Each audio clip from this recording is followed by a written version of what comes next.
Kalingap Rab may nasabi sa Tres Marias at nalaman niya ang malalim na dahilan.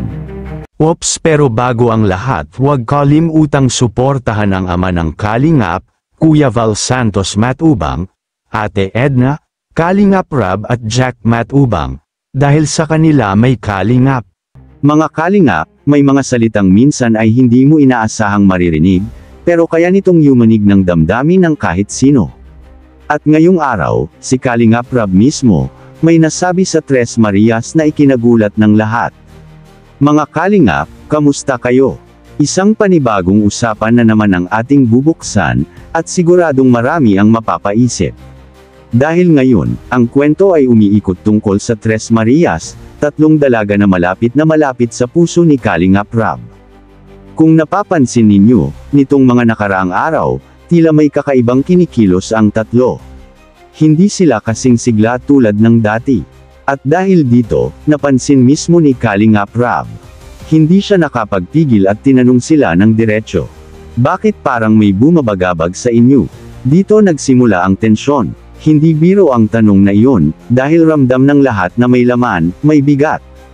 At lalo pang nagbigay takot sa kanila ang nangyaring lindol kagabi sa Visayas at may iilang lugar din sa parteng Bicol ang apektado sa isang malakas na pagyanig ang gumising sa maraming tao at nagdulot ng takot at kaba sa buong komunidad.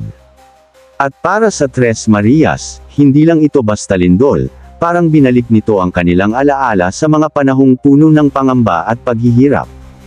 Mga Kalingap, isipin ninyo, kapag dumadating ang mga ganitong pagsubok, hindi lang katawan ang natetest kundi pati damdamin at kalooban. Kaya hindi nakapagtataka kung bakit nanahimik at tila nag-iba ang tatlo. At dito na nga, sa harap ni Kalingap Rab, unti-unti nilang inamin ang tunay na dahilan. May malalim silang dinadala, isang sekreto, isang pasanin na matagal na nilang kinikimkim. Tagal itong naghintay sa pagkakataong ito. Tapos di nyo inawang sa si Lolo. O, doon ka tayo sa mga apo mo. Doon ka sa mga apo niyo po. Ayan o, si Lolo nyo o. Lupag! Oo. Parang di sila masaya. Masaya ba kayo nakita nyo si Lolo nyo? Masaya kayo? Yun naman pala. Ikaw Melissa, masaya ka? Nakita mo? Sige nga, bless ka nga. Bless ka. Ayun. Ano pangalan niya? Lolo ano? Ha? Lolo Obet. Ah, Lolo Obet. Dito na sila nag-ano, nalipat na dito. Hindi nyo pa namimiss doon ay?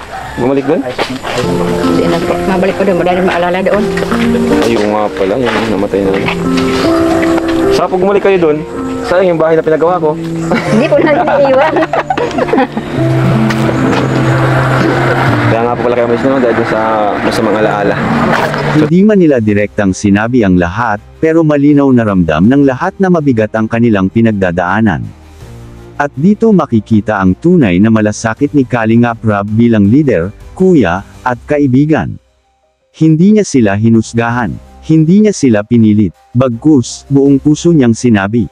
Ang bigat ng pinagdadaanan niyo, pero tandaan ninyo, hindi niyo yan kailangan dalhin mag-isa. Nandito kami, nandito ako. Mga Kalingap, dito tayo natuto ng isang napakahalagang aral. Sa buhay, darating ang mga pagkakataong parang niyanig tayo ng lindol, maaaring hindi sa lupa, kundi sa puso at isipan. At sa mga ganitong sandali, napakahalaga ng may makikinig, may dadamay, at may magpapaalala na hindi natin kailangang harapin ang lahat ng mag-isa. At sana, tulad ni Kalingap Rab, matuto rin tayong maging sandigan ng iba.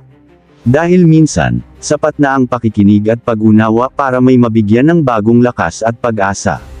Pero mga Kalingap, heto ang malaking tanong, hanggang saan kaya ang kayang sabihin ng Tres Marias? May mas malalim pa ba silang tinatago na hindi pa nila nasasabi? Ano sa tingin ninyo, mga Kalingap? E-comment ninyo ang inyong opinyon sa ibaba at sabay-sabay nating abangan ang susunod na revelasyon.